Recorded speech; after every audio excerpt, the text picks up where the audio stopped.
Look closer. In the shadows. Behind the everyday world. Beyond the headlines and the seats of power. A hidden hand.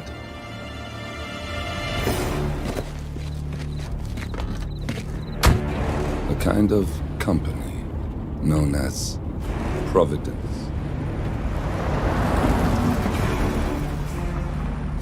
To it, we were just assets. To use and throw away. To do the unthinkable. The unforgivable. And it never gave us a second thought. Until now. After decades in the shadows, we are fighting back. Me and 47. Much has been lost, but we are closer than ever. We trapped the Constant, Providence's chief controller, and finally learnt the names of its 3 partners. In their downfall, we lay the past to rest. And, just maybe, look towards the future. Meanwhile, the plan stays the same. Your destination is the Scepter, the world's tallest building where the partners are laying low, courtesy of their host, Sheikh Omar Al-Ghazali. Marcus Stuyvesant is 5th generation gold money. His family made its fortune in real estate and banking, and were at one point the chief landowners in New York. Carl Ingram is a powerful Washington kingmaker whose family grew rich selling gunpowder during the American Civil War, and later established a globe-spanning empire in oil, coal, and steel. Both families long since retreated from public view, but their quiet dominance endures to this day. We caught him once, we can do it again. And let him escape. You still don't trust him? I don't like executive decision makers. Look, you don't have to follow. Soon, this will be over.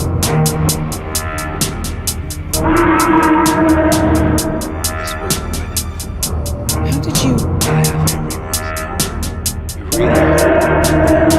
You planned this? All of it? Don't be silly. I just played the hand now. Providence can be an agent of change. Surely you understand. Soon enough. Alexa Carlyle is dead, according to the funeral invitation, that is. So naturally, it caused quite a stir when the late matriarch turned up at the breakfast table, alive and kicking. Carlyle, wisely sensing that her number is up, has emerged from exile to tie up loose ends and secure the Carlyle legacy. She may be a monster, but you have to admire her due diligence. Carlyle descends from an ancient line of warrior aristocrats. Her great-grandfather made a killing in the Second Opium War and established an empire in shipping, railroads, and newspaper publishing. While largely unknown to the public, the family still asserts its quiet dominance over global transport and logistics, media, and technology. Most senior of the partners, Alexa Carlyle, is cold as ice, tough as nails, and sharp as a razor. Incidentally, it was her late father who first brought the 3 families together after the end of World War II at this very house, meaning that this gentleman is the birthplace of Providence. It began here, and it ends here. Talk about poetic. And then there were none. Thank you, Miss Burnwood. Now, it's my turn.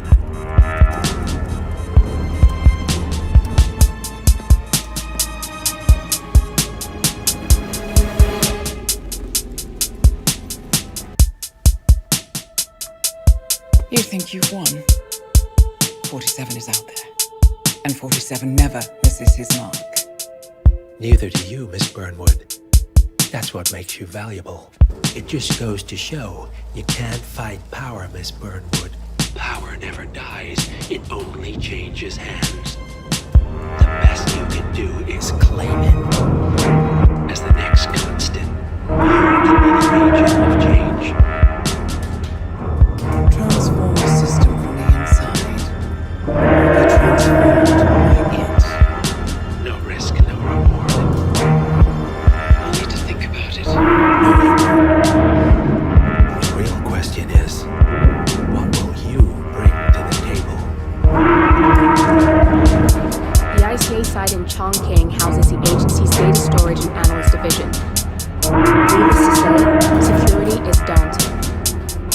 state-of-the-art server vault is biometrically wired to the facilities of two overseers: Imogen Royce, behavioral analysis pioneer, and Hush, a data security guru with a taste for fringe transhuman experimentation. Tell me about Hush. Former cyber terrorist from the Ministry of State Security in Kedania, who fled his country after one of the pro-regime's periodic purges. He made a career doing cybersecurity, dark web deplorables, human traffickers, organ harvesters, scum like no code or conscience. We turn now to the data leak bombshell causing shockwaves across the world, the so-called ICA files. The disclosure of You win. So, what happens now? How did you know? Your deal. That kind of power always comes with a price. It's yours. I think you know.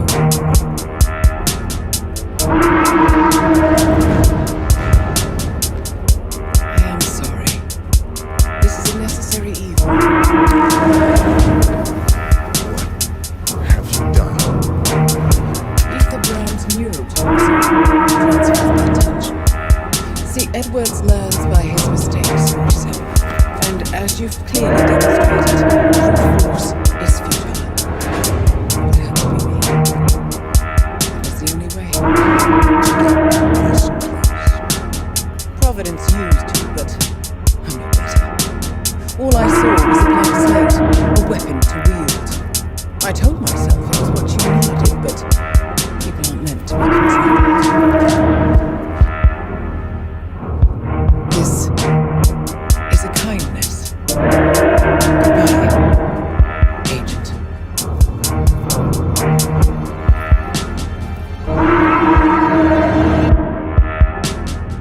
Agent 47, the apex predator.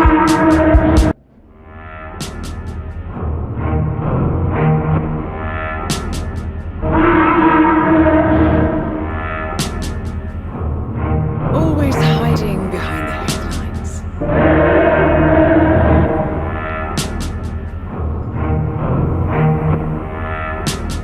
Was perfection its own justification? Or a willful distraction? A wall built contract by contract to shield you from the uncomfortable truth. You're exactly the tool I bred you to be.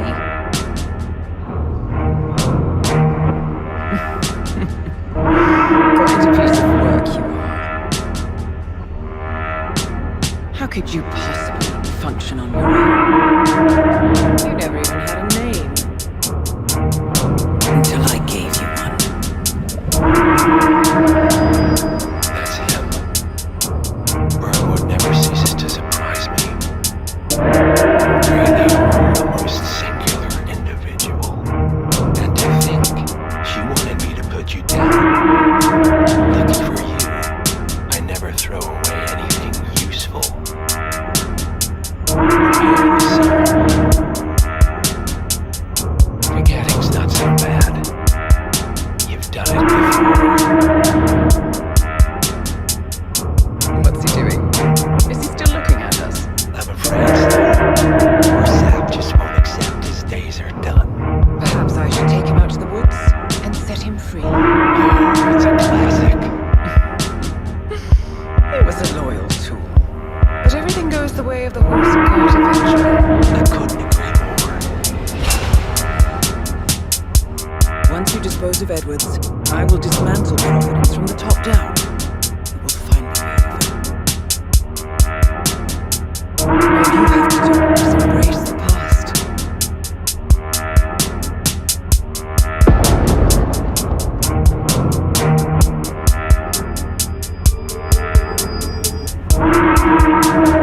You don't suppose there's any point calling for help? No. Seems I brought this on myself. Well played, Miss Burnwood. Do you really think she'll be able to resist all that power? This is not how people work. She rejects the power, not the responsibility. A noble idea. But please join me in the real world. I trust you already know what this is. Why not simply take it? Embrace who you were always meant to be. No, never again. Well, I had to try. Go on then. Do your thing. At least I die knowing who I am.